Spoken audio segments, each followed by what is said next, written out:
We are live in Fort Collins. Fort Collins in 15 minutes. We are going to jump straight into the action, looking at things that have happened in Fort Collins, things that are happening, city council review, and things to do this weekend. Now, it is fall. Now, we've probably lost the majority of our leaves off the trees, but I will say one of the most beautiful trees in Fort Collins is our ash tree. And unfortunately, we've got the ash borer in Fort Collins, Northern Colorado, and it's moving south. Unfortunately, there was an article that came out that said it's been detected in Berthoud, Aurora, Denver, and Golden, and in about 5 years, it will make its way to Colorado Springs and Castle Rock. So that's definitely a bummer because they are the trees that turned kind of this purple red. They look like they're on fire. It's gorgeous, but just this year, we had to take down 20 trees in Fort Collins, city of Fort Collins. So something that we are trying to maintain and protect and control, but it's not a matter of if, but when these ash trees are going to be cut down and killed by the ash borer. Poudre School District continues to rank very well, both nationally and within Colorado. Zach Elementary was ranked as the 5th best elementary school statewide. You found Fossil Ridge on there, Fort Collins, and Rocky Mountain High School. We're all in the top 100 high schools in Colorado. Campus Community College, Liberty Commons were some very highly ranked middle schools. So it's a great school system here in Fort Collins. And actually, one thing to know is it is school of choice. The window opened as of November 3rd, and I think it's till December 15th for the first round of applications. So if that is something that's important to you, you're looking at doing, leveraging, get on it. A buddy of mine is on the board of the toy, game, and puzzle library here in Fort Collins, and I had no idea what it was until he kind of told me, he's like, you need to go check this out. So this is kind of like what makes Fort Collins so cool is I've never seen this anywhere else. And essentially what it is it's a library of games, toys, puzzles that you can come in, check out the game. It costs nothing to be a member. You can support, I think I'm giving $5 a month is what it costs to become a member or a giving member, but it's zero. It's free for you to go in there, check out a game, bring it back and play. And I will say definitely something that's pretty cool because, my wife just cleared out our closet in a couple of weeks ago, and there was some just old, used toys that just kind of get discarded and done away with, which is just kind of a bummer. So this toy library, they just opened up a new space. It is, they've nearly tripled their space from 1,500, it was about 1,500 square feet. I think they're in nearly 4,000 square feet now. It is a great resource for Fort Collins, and it's up to us. They just opened up their new space just this last Saturday, and it's up to us as the community to support them and show what a great resource this is. Let's see here. Connections is opening up a new an app for users to be able to maintain bandwidth between education, entertainment, parental controls. It is called the Smart Home through Connections, and that's available to the 2.0 gig users, to the 10 gig users.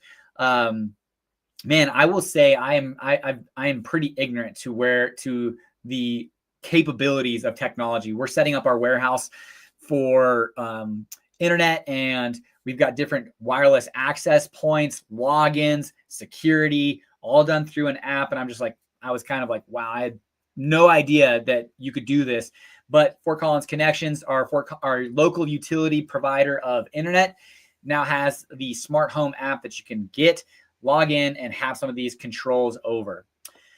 Let's see. Our annual delinquent property tax lien is coming up this November 20th at the Larimer County. It will be at the ranch in Loveland. There are 1,800 accounts, 1,804 accounts, totaling nearly $4.74 million. And this too, I've been in real estate, feels like my entire life in some form or fashion, but I just always saw this as an investment opportunity. But the reality is this is where Larimer County can go auction off their delinquent property taxes and get the revenue that they budgeted to be able to provide for schools, fire departments, libraries, all that property taxes go to pay. But, having $4.74 million in delinquencies means their budget is short for $4.74 million. So they allow investors essentially to go buy these delinquent taxes. They've got to be paid, I think that day. They've got to go fill out a W-9 if you're interested in that. And you can collect on that interest for the delinquent property tax, and or I do know, you can foreclose on that, get a, $500,000 property for $20,000 through a delinquent property tax. I hope that isn't the case. You hope these people can figure it out. Everything can be solved. But regardless, that is happening November 20th at the ranch in Loveland. Let's see here. City Council actually had a pretty decent strong work session geared towards climate, environment, some of these really big, heavy items that the city of Fort Collins wants to push forward. Specifically, they looked at our climate future goals, our climate future strategic funding plan, our transport optimization plan, as well as our building performance standards. I was running Old Town for many years, and they originally came in and they just wanted to have a building performance review of how our buildings performing.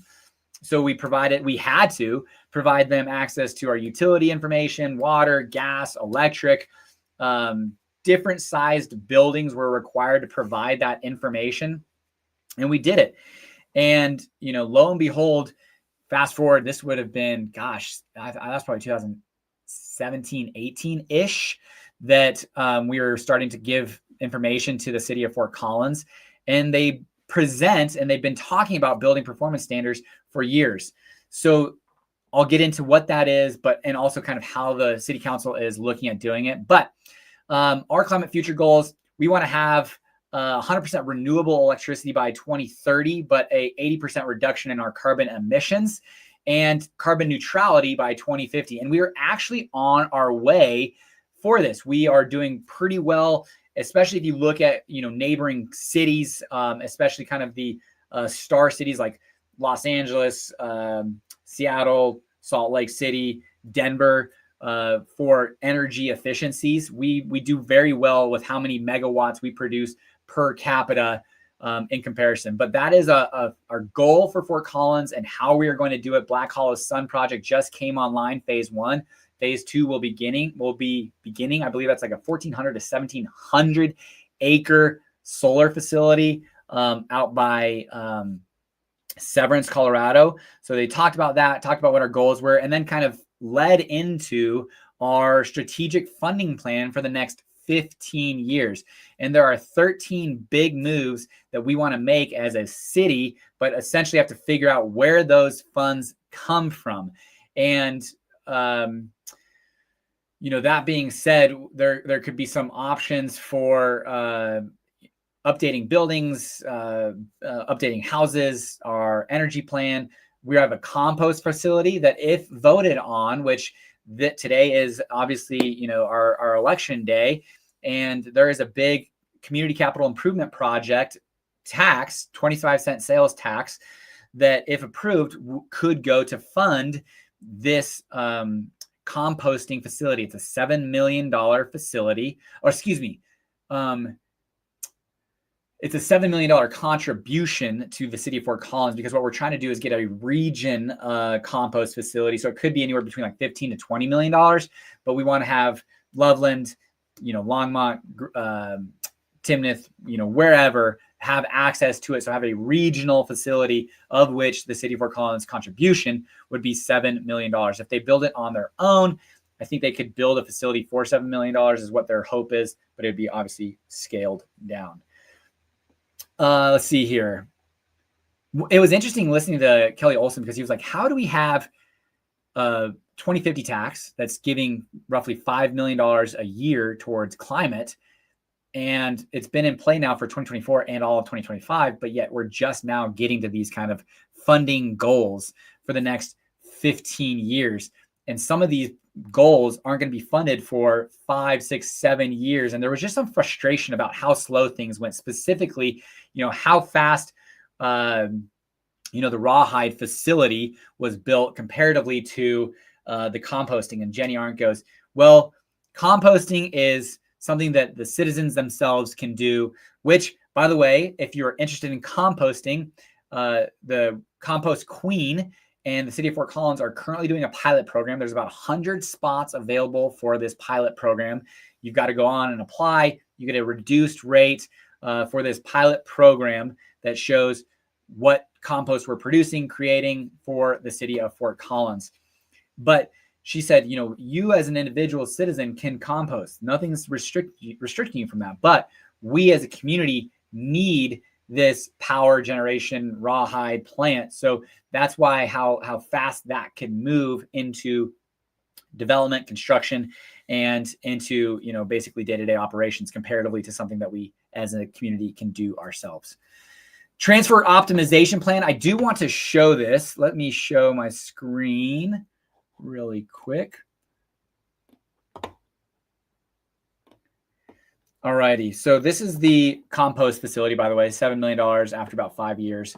But I want to get down to the transfer optimization study. This is the proposed optimization plan. So we are going to focus on these main corridors, north and south. If you're listening to this on the podcast, the YouTube video will have visuals for you. If you're listening to this on Instagram, the YouTube video will have visuals. But north and south on Shields, College, Mason, I should say, LeMay and Timberline, and then east-west on Prospect and Drake, as well as Harmony, Vine. And what they really want to do, they really got rid of microtransit because they didn't believe the cost of around $30 per person per ride was going to be worth it. So they're going to add vouchers in for Dial-A-Taxi. They're going to have legacy users for Dial-A-Ride, 34 users that are outside of their 3/4 mile requirement to get access to Dial-A-Ride. And then if you are outside of, they're going to provide a $15 daily voucher for you to do a Dial-A-Taxi. And I said this in my newsletter, which if you aren't signed up for my newsletter, definitely reach out. Feel free. I will get you signed up for that. Get this all kind of aggregated into one quick, easy to read newsletter.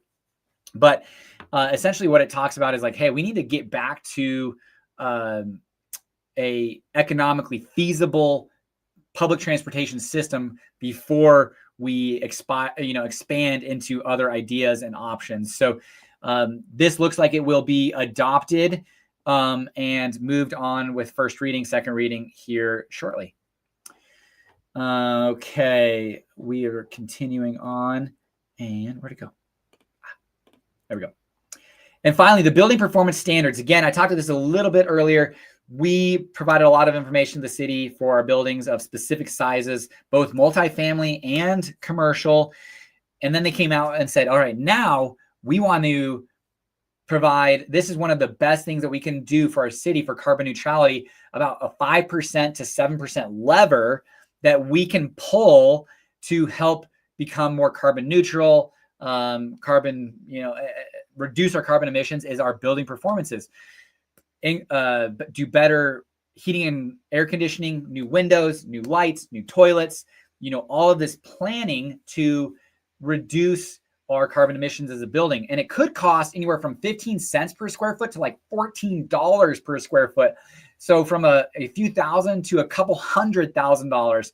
And I really liked where the city of Fort Collins is going. It looks like they are going to be leaning more towards a incentive based with a little bit of regulation behind it, but mostly incentive based, saying, hey, we want to do this, so we'll give you some money, or rather than you are required to do this and we are forcing you to do this, which really honestly scared the bejesus out of me, especially having property in Fort Collins. One thing they are definitely going to be removing, it seems, is the requirements for anything on multifamily. They don't want to push more expenses towards renters as they may already be burdened. And that way we are focusing on commercial buildings, which are also burdened, I will say. All right. Try to keep this to 15 minutes. We got 30 seconds left of things to do this weekend. Today is election day. CSU basketball had a big win yesterday. Not a big win, but it's his first win. Ali Farouk Namesh era has begun. But this November 9th against Omaha, CSU football, snow days.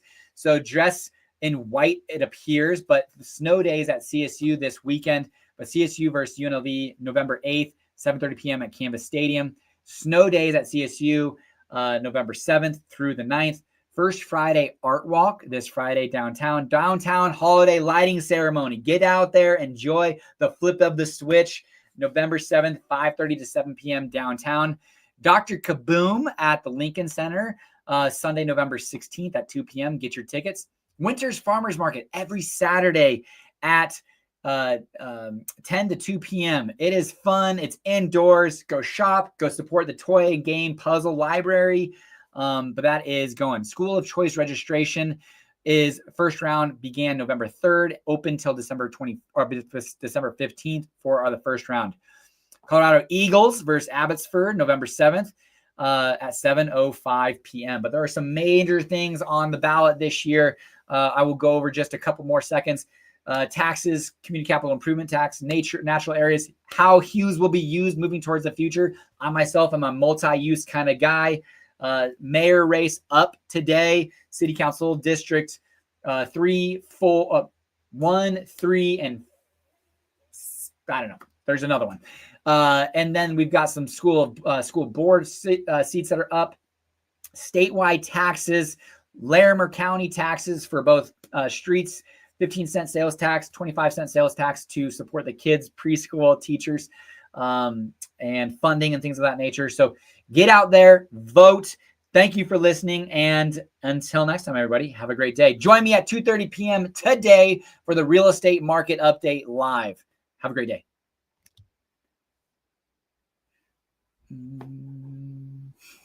All these things.